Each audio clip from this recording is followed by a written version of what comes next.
Welcome back to They Reminisce Over You. I'm Christina. And I'm Miguel. This week, we're doing something a little bit different. Usually it's just the two of us, and this time we've invited a guest on with us. He's a DJ, he's a podcaster, TV writer, author. You know him as Joe the Policeman from the What's Going Down episode of That's My Mama. Give it up for DJ Benhameen.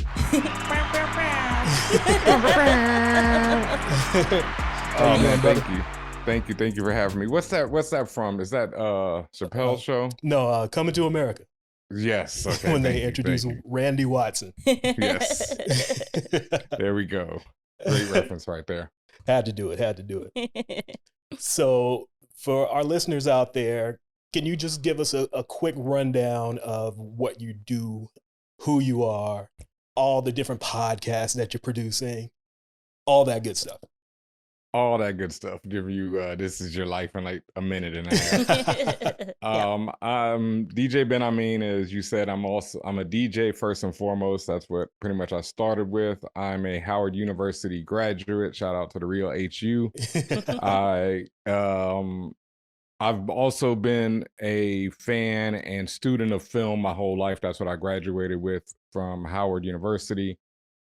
And I do a lot of things. Let's see. All right, to start, like you said, I DJ. I'm the owner and founder of the For All Nerds brand, network, LLC, all of the above. We are the voice of the urban geek, the podcast dedicated to geek and pop culture from the perspective of people of color. And we've been doing For All Nerds for years now. We have several subsidiary podcasts, such as Views from the 616, which covers everything Marvel MCU related. The Castle Black podcast, which should be returning this year because we cover everything Game of Thrones related. The long, short-lived Safe Negro Pod, which covered Lovecraft Country. I love that one. Yeah, that was one of my favorite things I've ever done in life, honestly. Like that podcast, even if you are just getting into Lovecraft Country, I recommend you go listen to the Safe Negro Pod, because that is like one of the most in-depth podcasts I've ever done. And it's also just so close to my heart. Everything we talked about, the people we interviewed, it was really great. Yeah. And I also, beyond that, I'm also a WGA TV writer. I worked on the show American Gods. Since then, I've done a few other things that either haven't been produced or are about to be produced. We'll see what happens. I'm also, as of now, a signed comic book author. I will be putting out a graphic novel, or I'm not sure what format it's going to be in yet. But I'm putting out something, hopefully by this year will be out. We're, the contracts are signed and we're already working on that. So, nice. Wow. Yeah, I'm really, really hyped for that. I can't really say much more other than that we're doing it. Shout out to me and my brother, Mellow Marketer. We're working on that together. And that's all I can really say about that. Wow. I'm also a self-published children's book author of a book, The World Is Yours, which is one of my other favorite things that I've done in life. And you can hit me up if you want a copy of that. Oh man, that's about it. That's about it, huh? Do you sleep? Like I say, I do film, I do photography. I love all that. Oh no. Oh man, we're frozen now. Stuff I do, I always feel like I don't do enough. And that's me. Right. I'm like, I feel like I'm wild lazy, honestly. Like y'all have no idea how lazy I feel most days. This man just rattled off 15 jobs. He rattled off so many jobs that lazy. the video screen just froze. Video's like, man, I'm tired. Exactly. Yeah, that's my internet because I overwork it streaming and stuff and all that stuff. So I don't know. I just feel like I don't do enough, but yeah. Yeah, you first came to my attention on the Combat Jack show. Yes, sir. And always. As you the said, hat's behind me right there. If this is actual, if we're doing the video, but if not, always. And before we get to the Combat Jack show, you were the official DJ there. But how did you get into DJing? Oh man, that's a good question. Well, I'm from Houston, Texas, right? Yeah. So I grew up in Houston pretty much my whole life, and I was the funniest thing about this, I don't even know, I probably thought about this on Combat at some point, but I was a very rhythmless child. I can't even say rhythm to this day. I could not snap. I could not snap on beat. I was a very weird kid, and so You were like a I one said, I and three? started. You say what? You were a Oh, I was snapper on the all 1 and over. 3? No, I have a legendary memory of like my sister, my older sister, sitting with me and being like, "You don't hear the beat, listen to the beat." And I'm like, "What beat?" It's like I'll never forget that. As long looking back, I'm like, "What was I hearing?" Because I like music, but I just don't know how I heard it. Right. And so I was into film and all that, my whole life. I've always been into telling stories, writing, anything to do with film. I've always been into. So Yeah. DJing, the two things I'll say it is, because shout out to Dr. Dre, not Dr. Dre, the other Dr. Dre and that lover. He once said, if a DJ ever tells you that he got into it for anything other than girls, then he's lying. And so it's definitely girls. And it was it was 2 videos for me. I used to watch Pump It Up. I used to sit up late night and watch Pump It Up because we had no cable in my crib. Right. So I would watch that shit on a school night all night. And it was the Choice Is Yours video when Mr. Long is cutting on what they have, the laser disc, and it just looked so cool. And the Dwick video when Premier is cutting on the boardwalk, right? And he's just talking, Greg and I just lost it. Like it was just like, oh shit, you can talk with your hands, and that was it. And he also had mad girls in the video, so it's like, it's like, oh, there'll be girls when I DJ. And I can be out on the boardwalk. That never happened. I've never ever been on the boardwalk DJing surrounded by women in bikinis ever. I've done some wild stuff as a DJ, but never that one. So that still hasn't happened yet. But one day, you got time. Yeah, I got time. It can happen. So those were pretty much it. And it was DJ Premier, and then I found out that he was from Houston and went to Prairie View and worked at the record store Soundwaves that I went to. Okay. So I met him in there one time and bugged out, lost my mind. And so it was like, I was addicted to DJ Premier. And then I just became addicted to hip hop in a way. Right. Like I read every book, I listened to it, I absorbed it. And now I can snap on beat, I can do all kinds of things. It's hilarious. So that's how I became a DJ. Okay. Yeah, that's the first time I've heard about a DJ that had no rhythm, but had to learn. None. Absolutely none. Absolutely. And my coordination, that's the other funny thing. I was like, I could not play sports. My dad was very good at basketball. I was ass. I was terrible. And now I have like the illest coordination. Like I can catch things I'll drop it one hand, catch it with the other. It's out of control. And, thank God for hip hop. Just what I always say. Just a late bloomer, that's all. Yeah, a late bloomer for real. In every way, shape, form. Had to have time to develop.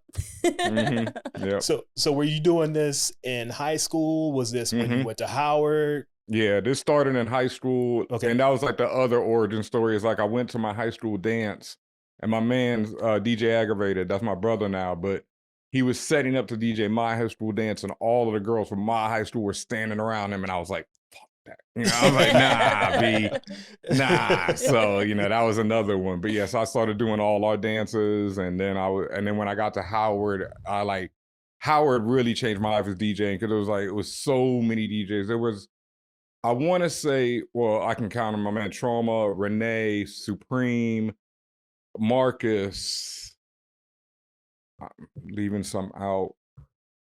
That's just in my dorm. Right.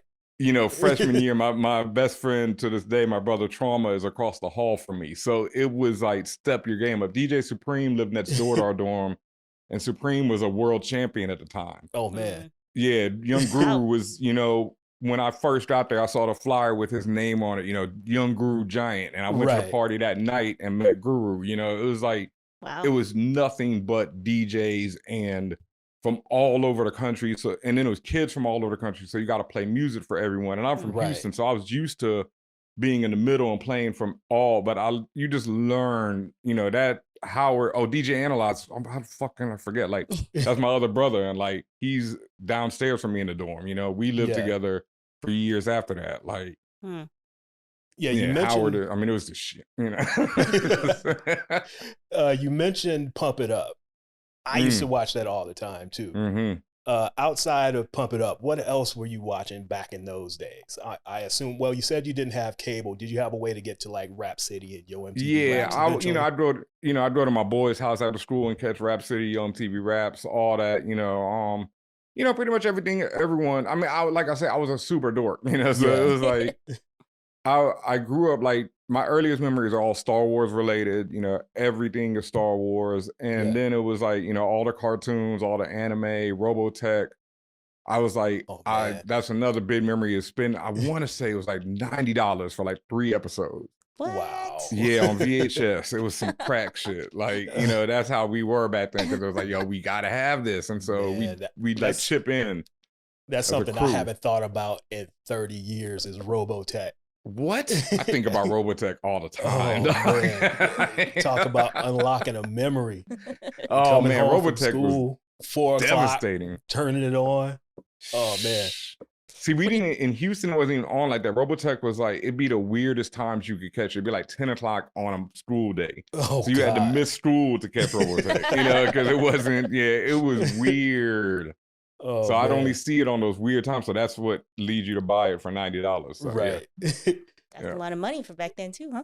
I mean, we would chip in, the whole crew would get together and, buy this stupid tape so we could watch 3 episodes like fiends, You got it Monday, Tuesday. I got it Wednesday, Thursday.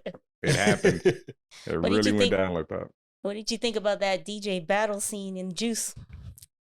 I've heard at the time. I mean, actually, it's some real DJs in there. I can't remember who was actually doing the cuts. I remember I learned that recently. Somebody real was doing the cuts. So yeah, it was. I mean, that shit was super influential. But at least the problem for me was, you can't see what they're doing. You can't, I'm sorry, I have turntables like right below me. So it's like, I'm like putting my hands on them, but you can't see their hand motion. And so for me, it was cool to hear, but I couldn't see what they were doing. So I couldn't learn. Right. Like my boy Analyze, he said he had a tape from Arsenio Hall where I think DJ Scratch was on with EPMD.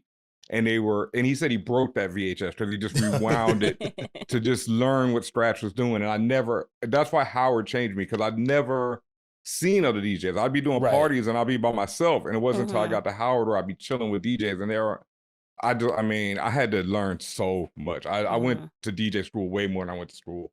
At least freshman year. Sorry, I graduated, so hey. Yeah. As they say, steel sharpened steel. So you were in the right place. It was like, it was so like, oh my God, it was like day one. You better get good, dog. Yeah, it was tough.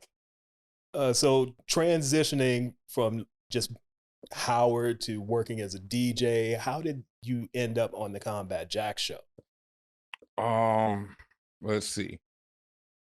Long story short, it's pretty much public knowledge. I just, I always tongue trip when I start talking about it. I'd spent a year incarcerated in Dubai on a whole other, I could do several podcasts about that. So we'll get to that later. But anyway, when I came back from that, I had the idea before that, and that's what really messed me up. I was off a year. But when I came home, I started a blog called PleaseDon'tStare.com because I was really tight with the cats at Nah Right and a few other blogs, just from, I've been on Now Right since, early days of it. So I was tight with those dudes just through the internet. Right. And because I'd send them music and stuff, because I knew people, I'd been known a lot of people just through DJing and through Howard, people like Guru, I know people. So it was like, when I see the blog scene started popping, I was like, yo, these kids are just in their house.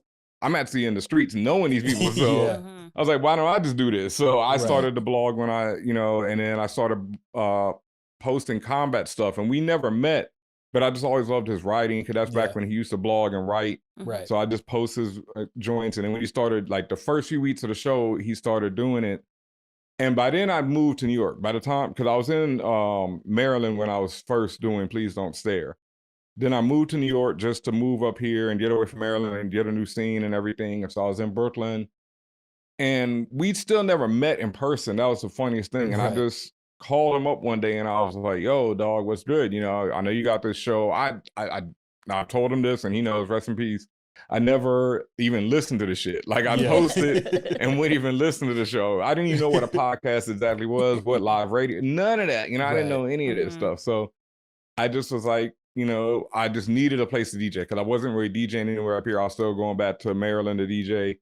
And so I was like, yo, let me get on, and so he was like, yo, whatever, come up through the studio. And I came through, and that was that. And I tell people all the time, like, it was hard sticking with it, but I knew the first day I walked in that it was like some next level, it would change everything. And then my man from Houston, my best friend, Drew, who I've known since second grade, he called me up one day and he was like, yo, this is the greatest thing you've ever done. Stick with it. And this was, this when we were probably still at PNC, and he was like, yo, you don't understand. This is like grown folks hip hop. It's like, and he was just, I was in the middle of the gym, and I had to stop my workout and talk to him for like 30 minutes as he just ended. And that made me stick with it. And, it's changed my life in so many ways that I can't even begin to describe. But yeah, none of us knew what it was. I just knew it was something special. And we just, we just kept doing it. But I'm so happy for that shit. I can't be thankful enough, because it was like, I just dreamed of doing something like that, especially once I started DJing, like knowing about Stretch and Bobbito, knowing about, like, in Houston we have Kids Jam, knowing about Sway and Tech, and the B. So we're in, like, people say Combat Jack Show with DJ Benhameen. It's like, what? Like, that shit's crazy. That's actually the first podcast I ever listened to. It was me too. Yeah. Well, it's funny Straight because up. I didn't know what the term Combat Jack meant. I just knew that was his name. And Miguel and I got T-shirts, and I'd be walking around wearing the T-shirt and stuff. And then when I You still have it? I do. Yo, save that. Because this shit is so limited. I don't have a it. T-shirt. I've got mugs. I've got the hat. But I don't even have a T-shirt. No, mine is totally worn out. The letters are cracked, but I don't care. Doesn't matter. I'm hanging on to it. But now I'm realizing when I was walking around wearing the shirt, and for people who might not know who Combat Jack is, but they know what that term means, it's like, why is this girl walking around with this phrase on her shirt? Somebody walked up to me in the office one day and was like, do you know what this means? I can't remember. What does it mean? It's a sex term or something? Yes. Basically, like when soldiers are in combat and shells are flying, they just rub one out real quick to try and calm themselves. Oh, a Combat Jack. Yeah. Wow. Yep. Wow. Yeah, we probably needed that in the studio a few times. Boy, it got heated in there some nights. No, I'm like I said, I'm just so thankful for that shit. It's unbelievable to me. Yeah, and listening from the early days and seeing where you guys ended up was amazing to see. Because I remember watching or listening, and it's like, all right, we'll be on at 10 o'clock. 10 o'clock roll around, nobody's on yet. So, dog, we be dropped. Yo, Combat would scoop me up, and we are, flying through Brooklyn to get to that damn studio, yo. You don't understand. 9:50, he's coming through, and we are flying. So to see it from that point and to where it ended up was just great. I think the first episode I listened to was the first time Ed Woods was on. Oh, when he walked out? Talking about Nick Rest Cannon. in peace to Ed, yo. That's another legend, man. Because I saw it on some blog, because him and Nick had just gotten into it. And I don't remember which blog it was, but it's like, Ed Woods is going to be on the Combat Jack show tonight. I'm like, what is the Combat Jack show? And I listened, and I was hooked from that moment. Because that's when he walked out, right? Yeah. I'm like, this is the wildest shit I have ever heard, and I loved every second of it. The thing is, especially then, I was DJing, I'm in room DJing. So I'm getting ready for the break, and my back is turned to them. So I'm hearing everything, but I don't realize, it's like I hear it starting to get a little tense. Right. And then it's just, they're like, yo, what? And I turn around and Ed is gone. It was just like, I'm out, dog. There was no hesitation, nothing. He was out and goes down. We had like glass walls where you could see everybody in the hallway. He was already gone. Like by the time I turned around, he was, I think he was wearing all white that day too. It was hilarious. So he was just like, looked like a ghost, just out. Yeah, that was a classic. Wow. Memories, man. Yeah. So after doing that for a while, what led you to do the fan bro? I think that was like one of my first episodes too. That's why it's like, I'm like, yo, because I was like, yo, Dallas, what the, like, right. And Combat was mad after, and it was just like, yo, that's Ed Wood, and I'm like, who the fuck is Ed Wood at the time? I didn't know. And, oh man, yeah, what a night. So how did you go from doing the Combat Jack show to everybody starting to splinter off and do their own thing, and then you transitioning over into Fan Bros, which is now For All Nerds? Because Combat fired us, pretty much. like that was, I mean, at first it was, like me, especially it became when we switched, I think, to SoundCloud, and that's what really did us in as far as the music breaks being a part of the show, because Right. SoundCloud wasn't having that. So so that's what done that off. But I think Fan Bros even started before that, and what that was once again Combat was like. And it was just ill because I think it was like when he presented, it was something that I don't know if I was thinking about, but I just knew needed it. And he was like, yo, we got to do a show that combines hip hop and, comic books. He's like, we all love this shit because we talk about it on Combat. Me and him would be talking about comics and the rest of the crew would just zone out. So we were like, yo, we need something, to focus on this. And we were doing all these splinter shows at the time. Like we started like the first week the Reed did. What was it? Sneaker Fiends Unite was, doing their thing. So everybody was just doing different things, just to see, what we could do. Cause we were, it was just the beginning of all this. Like this is still before everything, like this was just us just trying out shit. And I just thought it was an ill idea. And then we met with Chico Leo, and I mean, I'll say it. I sometimes I'll say it, but we met with him and Joe Illidge, and that was the first time I met either of them. And Combat was like, yo, these are two dudes who'd be great for host. And Joe wasn't as interested at the time, and I fully understand. That's still my brother. We brothers to this day. And Chico was just like, yeah, I'm down for it. And, Chico, I'd never met somebody, he's he's a legend. And a genius and just everything. And so, me and Chico and Combat started, and I always say people, like, we recorded like one episode. I think we did record one with Sean Price, rest in peace, as well. And that one was just like a demo. But I think even hearing the demo, I was like, this ain't working. I was like, ain't no way I'm listening to four dudes. Like, that shit's whack, dog. Like, no shots to y'all podcast for four dudes, but woof, that's a lot of dudes, dog. And so, I was like, nah. And so I just put out the call on Twitter, and I knew Jamie Rigetti from Twitter. We'd never met in person, but we knew each other. We followed each other already. And me and Tatiana followed each other, but I knew Jamie a little bit more because we'd actually conversed. Me and Tatiana really didn't even converse like that. Right. But they were both the first to respond. They came through the same episode. And that was it. As soon as I heard both of them, I was like, yo, we good. Like, let's roll. Let's rock. And we were out. And it's been like that ever since. And now it's boiled down to pretty much me and Tatiana. Chico's about to come back, sometime in the spring for some guest episodes. But Jamie will be around whenever. That's the four core, the Fantastic Four, whatever you want to call it. And, it's like me and Tatiana have just been going since, and, it's been a beautiful thing. And how many shows have you splintered off into now? you said the Views from 616, Safe Negro Pod, Castle Black.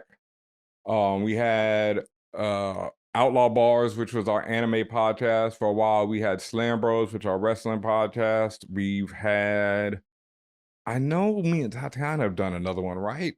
That's not all the ones that we did splintered off ourselves, right? Yeah, that's a lot of work, man. I don't know how you I'm do telling this. you that it just doesn't feel like, I mean, it's one thing is everything I do for the most part, I love, like I love DJing, I love podcasting, I love writing, I love creating, I love telling stories in any medium. So like I'll feel lazy because I'm like, dog, what do you ain't doing shit, like get up and spin some records, it's like, get up and talk, like, that's not, because I've had jobs and I've had life that's like insane where it's like, yo, I could be here and I'm here. So it doesn't feel like work. Yeah. Do you feel like if you stop, that maybe like the opportunities will stop? Because I know I do that where it's just like, I just got to keep going because one day it'll stop. And even though I don't think it's going to happen as much anymore, and it's wild because people, how they look at me, like I grew up with this extreme fear of failure, because one, most of my friends, like, or my peers, growing up, they were like, okay, I'm going to go do this. I'm going to go do this. And I remember like, in my 20s, right after we got out of college, and some of them were talking about IRAs and this and that. And I was like, what? You know, Right. like I know what it is, but I don't know how it applies to me at all, Right. and so, Especially at and that age. yeah, and at that point I'm just DJing and stuff. So it's like I had a real fear always of like, yo, like what are you, how you gonna put food on the table, how you gonna provide and all that. So that's part of it too. Even though people from the outside like, yeah, you're wild successful. And I'm like, no, I'm not. Because this is wild successful, fam. Dog. You're But speaking to my soul right now. yeah, but I'm happy. And that's something else I've learned, and that's something I really talk to people about a lot now, because having worked in Hollywood, like directly and been in that, like, and still in it, but I've adopted a different approach to it where I'm just like, it's cool, but it ain't the end all be all. Nothing is the end all be all, but your own life and your own happiness. Yeah. Yeah. Oh man. So after doing all of this, what brought you to do a children's book? Once everything in life, man, it's just, for me at least, like, and that's something else, like why I had this fear is I don't have goals, like I feel bad saying, I feel so bad saying that, but I realized that the other day, I never have, like there's certain things where I'll be like, yo, I want to do this and that, like I wanted to tour the world DJing, and I've done that. I wanted to make one movie, and I did a little short film in school, and I was happy, like, but I've never been like, yo, I gotta be this and this by this point, or this and this, and that might have slowed me up in certain things, and it might have led me where, because who knows, but whatever. I sort of forgot the question. What led you to write the children's book? Oh, okay. Yeah, like I say, everything just happens, and that goes back to me being incarcerated. All right, true story. When I was locked up, I wrote a lot. And one thing I wrote was like, I have a nephew and two nieces, and they were very young at the time, and it wasn't a situation where you never know what can happen in life, right? So I wasn't sure if I would see them again. So I was like, let me write something where they'll, have something that I feel about life, Right. So I wrote this poem for them basically. And then I came home and everything, and I posted it on Facebook, and my brother, Marcus Aline, who is another one of those DJs and just one of the most brilliant people I've ever met, and talented, like he's just stupid. Like he used to frustrate me so much, like how stupidly talented this kid is. Like we went to, we were freshmen together, and he was like the best rapper, the best DJ, the best producer, the best painter, the best graffiti artist, and he never practiced shit. And he was just so nice with it. And he's still stupid nice, So he read the poem and he was like, yo, this is perfect. Let's make a children's book of it. And I was like, yeah, let's do it. And, he did the art, we put it together. We did a little Kickstarter and we published it, and boom. And that was it. It was like one of those things. And I was like, yeah, why not? Like, yeah, it was one of the things, like, once again, like that's the thing about me. I don't have goals, but I'll say things and then they'll happen. Right. Like, and it might not happen when I think they're going to happen, but it's something like, I was like, one day I'm going to put out a children's book. I probably said that at one point. Yeah. And then boom, and that's, yeah. So that's what, I just say things and I just push for them, I guess. Yeah. So we're going to transition into what did you like about the 90s? Like I mentioned in the DM, growing up in Houston, where were you getting your content? Since you said that you were watching Pump It Up, you didn't have cable. What was the scene like in terms of like hip hop radio and whatnot? Because I know it was a struggle in the early 90s to even find it. Yes. I remember having a conversation with my mom once when I first started DJing. I was like, yo, I want to get on the radio because I want to see if it turns me whack, because like all these radio cats, they always play the same song, and I didn't know about payola and how the whole system worked. And so I was like, they play the same nonsense all the time. Yeah. And so I didn't know. So yeah, it was basically that, the same nonsense all the time. In Houston at the time, we had 97.9, The Box. That was like a station that it was like, I think it was a country station. And then one day out of nowhere, they were just like, yo, we're hip hop and R&B. And they just switched over, and that became the joint. They were popping, they throw parties, all that stuff. So that was like the main thing, but it was still very whack, for the most part. But the great thing about Houston was growing up there was one, like, and I love that I got to shout them out. I said it earlier, is Kids Jam. Kids Jam was this show on Rice Radio, which was Rice University. And it was every Saturday from like 9 to 12 in the morning. And it was run by students and younger people. So they would play, you know, the real shit. Yeah. And they would go in. And then my other brother, Will Strickland, who is like another legend in hip hop. If you Google him, you know, he's done wild stuff. He's like a professor at this university now. He did another show at Rice that was like late nights. I want to say it was definitely a school night because I shouldn't have been there. And I'd be at the studio all the time. And it was like this late night, and he'd play all kind of real shit. So that was where I did my real shit. But the real benefit of being in Houston is you grew up with an appreciation for everything. You know, my boys love Rakim, we love NWA.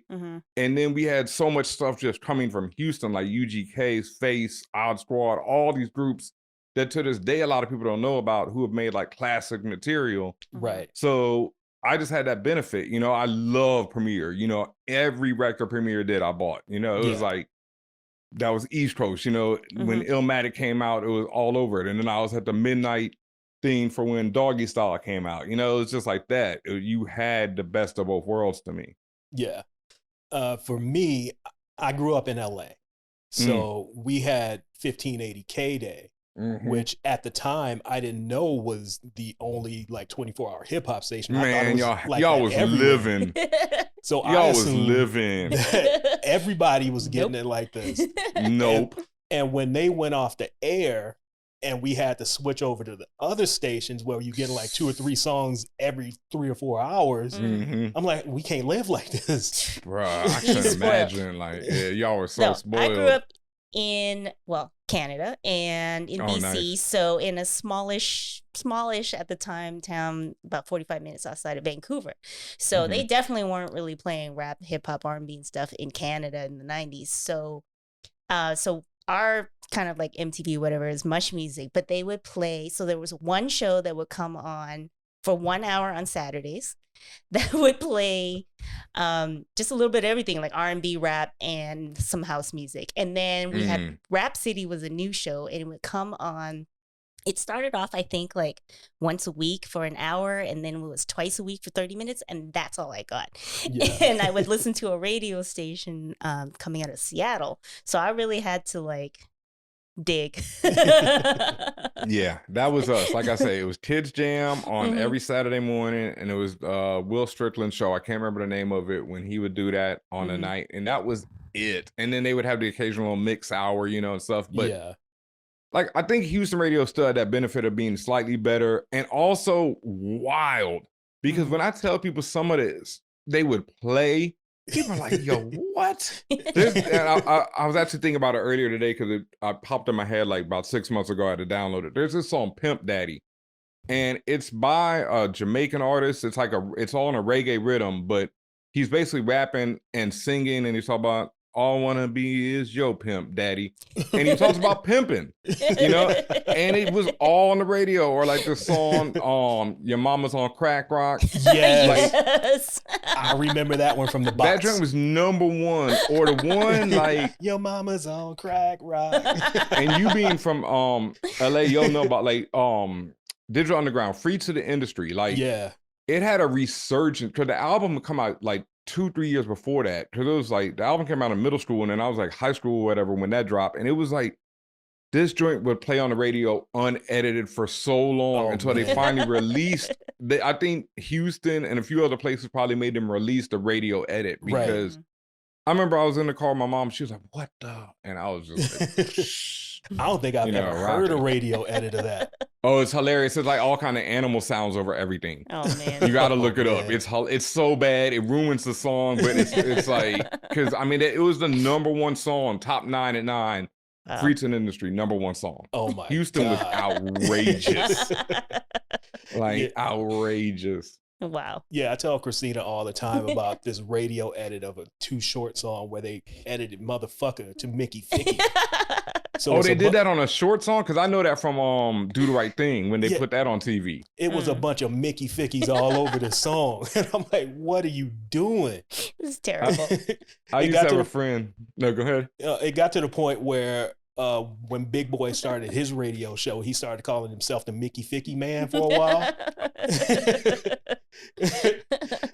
That's hilarious. I had a friend who would rap, I think it's Too Short and Cube, the Ain't Nothing But a Word. Yeah. And he would rap it with the beeps in it. And it was the funniest thing in the world. Like, oh man, that was so funny. Cause he'd be like, you know, yeah. Oh God. Yeah, because it went on that one. Oh man, that's terrible. All right, so we're gonna do a quick call and response game.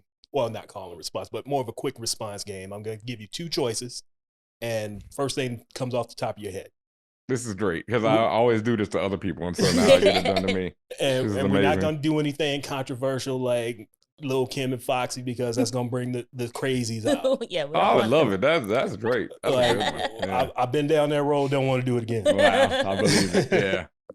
All right, so the first one I got: Spike Lee or Robert Townsend. Wow. Quick.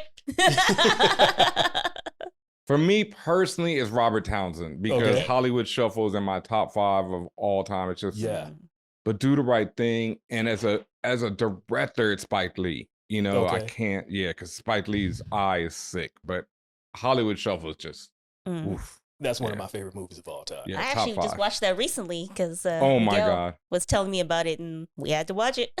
I tell everyone, if you want to work in Hollywood, you have to watch that movie. Yes. Black, white, I don't care what color you are, you have to watch it. And if you're black, you have to watch it. Black Yeah. acting school. No, not like that. Like this. Jive turkey mother. Yeah, no. I remember my sister used to walk around quoting, and I was like, "What is that?" And then I saw it, and now, I mean, I insert that movie in this. You know, every line I can do. You know, he has got us out here. What's he marching like? All right, next Niggas one. in Georgia, yeah. Niggas doing the legend of Georgia, yeah. Well, every time we Sweat and watch, sweat. whenever we watch a TV show where it's so obvious that they don't have black writers, it's like Hollywood Shuffle. Facts. All right, Oof. next one. Ooh, that Dead movie's so Presidents relevant. or Set It Off. Wow, set it off, no question. Okay. Yeah, that's Cleo. easy. Yeah. I mean, that's easy. Yeah, come on. Their president is all right, but set it off. Like, yeah. All right, Martin or the Jamie Foxx Show. Wow. You should show him your T-shirt. You're with my Whitty Hutton T-shirt on. In the long run, like I wasn't a big fan of Martin, honestly, and probably not that much of Jamie Foxx, but I appreciate them both now for what they are. Who's less problematic? I'm gonna go with Martin because of Tisha, because I love Tisha since House Party, you know. So that's like, you know, probably since what's up, Little Shop of Horrors. So yeah. All right. I think I know the answer to this one. Dr. Dre or DJ Premier. Oh no, Jesus. Okay, so I don't know the answer. Nah, you don't. That's like recently my boy Guru, you know, love that man. Like he was on this podcast and Dre calls him up on the phone and was like, yo, I fuck with your stuff. And I called Guru after that, like, oh, you know, like I can't imagine. You know? I remember walking through the mall with the Chronic in my hands and shaking. I hadn't heard anything, but I was like, oh my God, Dre. You know, like I'd heard nothing but a G thing over and over again, and maybe Dre Day, and that was it. And I don't even think Dre Day was out then, so it was just G thing, and then it was like, what is this? So, God, no, I mean, honestly, that's so tough. I'd still go with Dre though, you know, because Dre is just motherfucker. I'm Dre, like you know that, that. You There's know, no wrong 2001. Exactly. There's no wrong answer. Yeah, there's no, I mean, both, you know, that one is, that I'd have to say both because, you know, both changed my life. Yeah. All right, next one. This is going to be a little funny. Flavor Flav or Spliff Star? Oh, easy Flavor Flav. Not even a question. I love Spliff though. I met him a couple times real in passing and stuff. Great dude, but, you know, Flavor Flav. I mean, both of them are incredible. Hype member, Flavor Flav made I Can't Do Nothing For You Man. Plus 911 is a joke.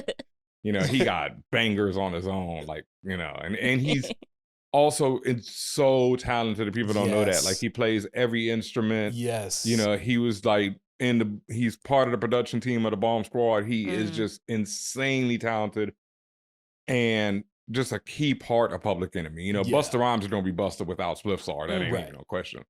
But Yeah, Public Enemy is not Public Enemy without Flavor Flav. Right. We saw Public Enemy at Made in America 2014 or so. Mm. And they were performing one song and Flav jumps on the drums. And Yep. he's playing the drums. Then he goes over and grabs a bass. Now he's on the bass. And then he goes over and grabs something else. And I'm like, when did he learn this? All since he was a kid.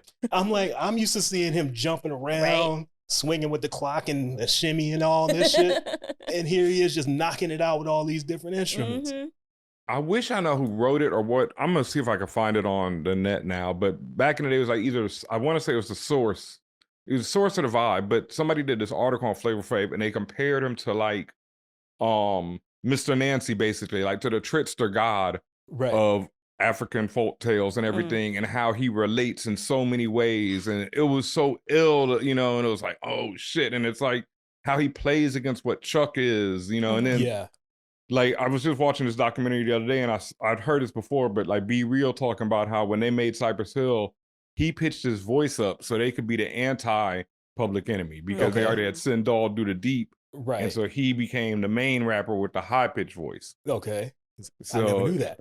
Yeah, and it's, you know, but you hear it now because he's like the high pitch, and then Be Real comes in with the bass, and that makes the difference. And it was just like Chuck D is, you know, that bass, and then Flav comes in with the highs, and it makes.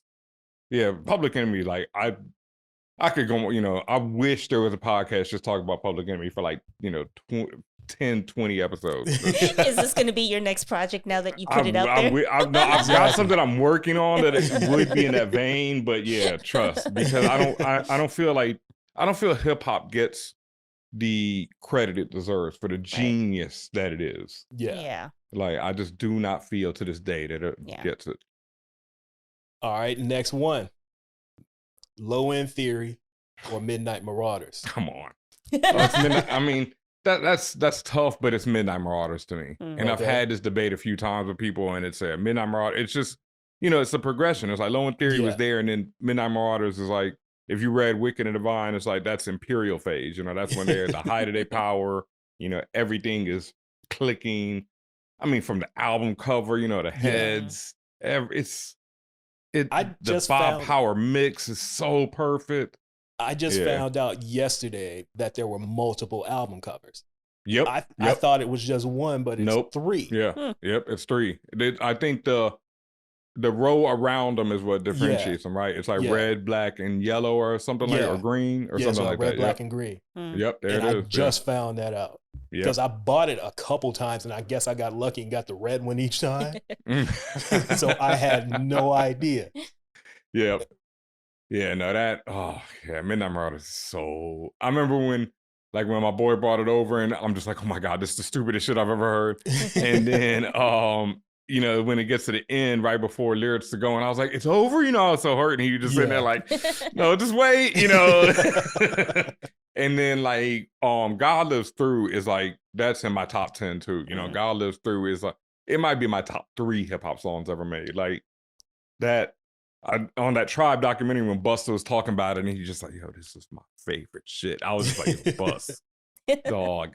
Because like, I've said that before, like if the gates of heaven open up, I'd want God Lives Through to start playing. See, like, now that you mention that, I think I want the horns from Steve Biko. Oh yeah. Yeah, that's great too. I mean, you know, either way, it's like, hell yeah. I'm here now. All right, and the last one, and this is gonna be tough. Ghetto Boys or UGK? Oh God. Well, are you gonna do this to him? Man, I'll just it was this Pimp C lyric that was like running through my head earlier today, but like the other day I was going through Face and Ghetto Boys, you know, stuff like just bumping it.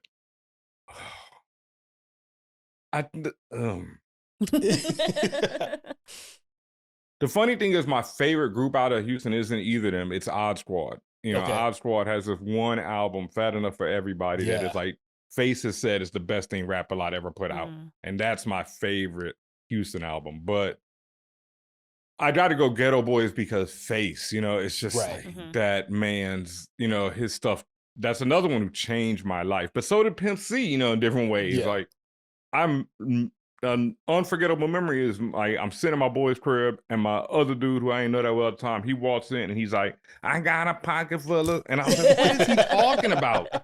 And he just kept saying that line. And I was like, what are you talking about? He's like, you ain't heard, popped in the tape. And that's like the first one they had when it's like, it's even before they got signed to Jive. Right. And he played me Pocket Full of Stones and I was like, it was like a moment. Yeah. It was just like, what the fuck is that? And then, so that's another one where it's like, I gotta say both. I can't, because Bun B, Pimp, I mean, back to even Willie D, Bushwick, like, that's just, that's my life right there. That's Houston. Like, yeah.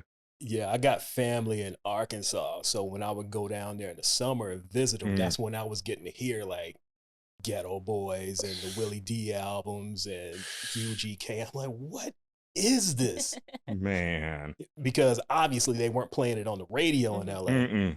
But I'm getting down there, like you said, I got a pocket full of stones. Oh my What God, is this? yeah.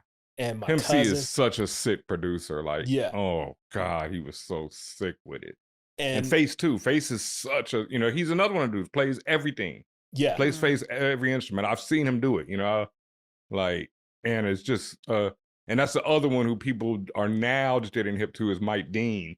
right. And Mike Dean has been been he's all around. over the Odd Squad album. Like, Yeah. I've been a Mike Dean fiend since then, since the night. Like, he is so silly. And people are now like, oh, he's on Kanye. And I'm like, dog, y'all don't know. Mike. Like, nah, Mike been doing this Yeah. for 20 years before you even met Kanye. He did the whole Untouchable album with Face. Right. Like, it's insane. That dude is so sick. Yeah, I still remember all those names from those like Ghetto Boys and Scarface albums. Mike Dean, N.O. Joe. N.O. all Joe. those cats. N.O. Joe is another one, man. Dang, you bringing back memories. N.O. Joe's. That dude is so sick. Like, it's so many cats out of Houston and like Southern producers who I feel like did not, get the credit, and like especially Pimp, all the samples he bring to the table and stuff. Yeah. Like, crazy. Who do you think is your favorite out of Texas? Ooh, that's another tough one.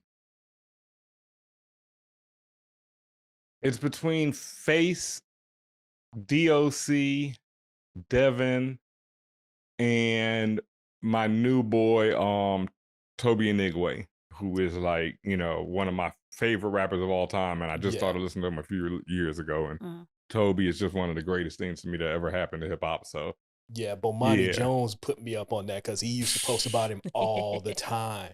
And I'm like, fine. shout out to Bomani. Let me go I ahead saw and him check at the this Toby out. show. I saw him at the Toby show. We chilling, everything, enjoying the show. And I was like, yo, my boy's his DJ. You want to go meet him? So we all went downstairs and met. That was my first time meeting Toby. And, like he met him. And I was like, nah, you got to meet Bomani. This is like, this is the man. You need to know him, Toby. And so, that was a great night. That was like the last show I saw before the pandemic. It was fantastic. Oh, man, I don't even remember the last show we went to before the pandemic. Yeah, right. I don't remember. It's been a while. It was like that and Run. No, I saw Raphael Sadiq too, which was awesome. Man. Yeah. I think it That might have was been, we saw Prince. Oh, No, it was after Prince because he had passed. I think it might have been Jay-Z Okay. was the last one we saw. Either Jay-Z or Common. One of them. I don't remember. Those were a long time ago. yeah, those were great days. Yeah, it's like 40 years ago, or whatever Rose Right. said on Titanic. It's been 82 years. Yeah, something like Yep. that. Oh, man. So this has been fun. Thank you. It's Not been gonna great. lie. Yeah. This is our first interview. Mhm. It's usually wow. just the two of us. Yep. Oh, y'all So- are really good at it. So thank you for coming on. I saw the tweet and was like, you know what? Let's jump on this. Yep. I was like, we got to DM him. It's so funny, I'd be man, like, 'cause remind him, did you DM him yet? Did you respond? I saw a notification. Because I've been happy to do it. I just like I like getting out. I like doing other shows, and I like hearing other voices and stuff. So I've been great doing all these podcasts. And if anyone listening out there has a podcast, hit me up as well. I'm down to jump on it. Done deal. We'll definitely pass the message on. You want to do, there was one other thing. Unless you Oh, yeah. We got one more Okay, question. I lied. There is one more question. Let's do it. What's a song that you hate, but everybody else loves? And I'm going to give you an example. Written All Over Your Face by the Rude Boys. Cannot stand that song. Ooh, that's one of my joints. I feel you though. It's so syrupy. Like it's one of them ones. My mom would have hated it because she hated nasal singers. Hated them. Mine is smile. Oh man, can you sing this for me? The whole intro is so great. Like, and then Gerald Levert comes in and he hates it. Yeah, no, I can't sing that. Maybe he can sing it. That's the whole intro is so great. Like it's so silly. Yeah.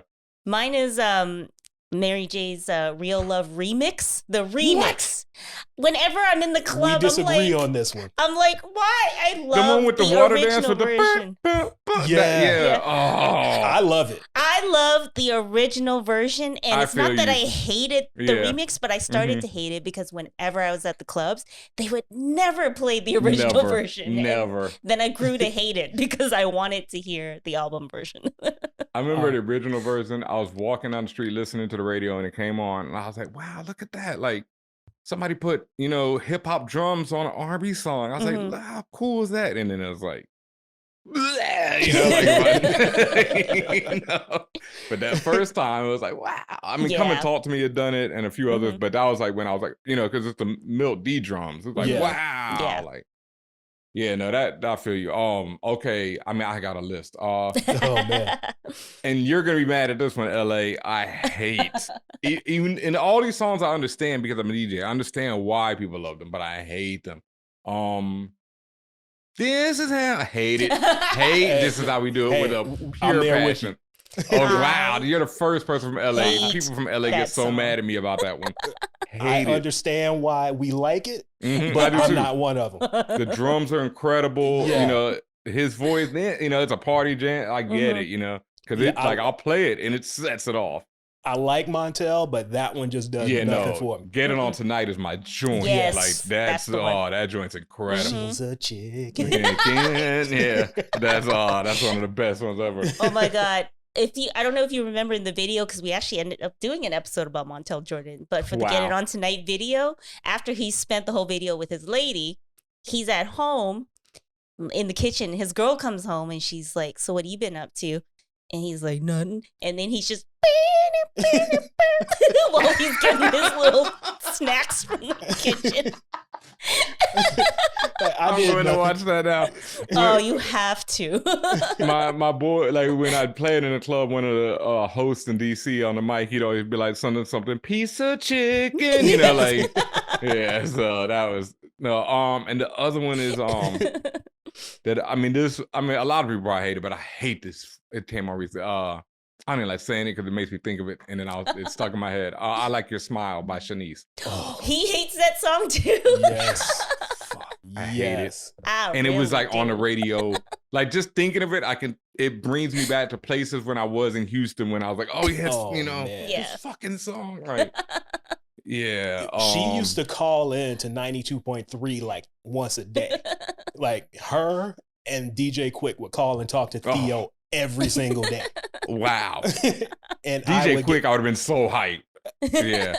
Quick is another one. Him and Theo were like this. Quick is God, yo. That's another one like who people don't get. Like as far as production, as far as engineering, like Guru talks about him all the time, and like I fully agree. His mix is like that. Like I said, that was what's so great about Houston. Like Born and Raised in Compton was all over our radio, right?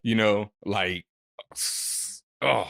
God, I love Quick, dog. I love that. That's one person I've never met, and I'm like, when I meet him, it's like, yeah, I don't know, and Guru knows them like they tight, and I'm like, shit, that's dope, Yeah, I saw the video about a week ago where they're talking about Quick coming into the studio and touching knobs they had never seen before. Now, Guru put me on that because when the Quick and Corrupt album came out, he was like, yo, go listen to this. Right. Like, listen to it, listen to what Quick did on them beats. Yeah. And that's one of that album's so sick. Like, yeah. Quick is, man. Yeah, I'm a huge Quick fan. Bruh. Yeah, that's what I'm saying. That was at Houston, like, what do you call it? Just Like Compton, Born and Raised in Compton, Tonight, all of those were just, that's staples to this day in Houston. Like, all of them joints. Oh man, so yeah, again, it's been fun. Yes. No, thank you. This has been great. We've had you for an hour now. Don't want to keep you too much longer.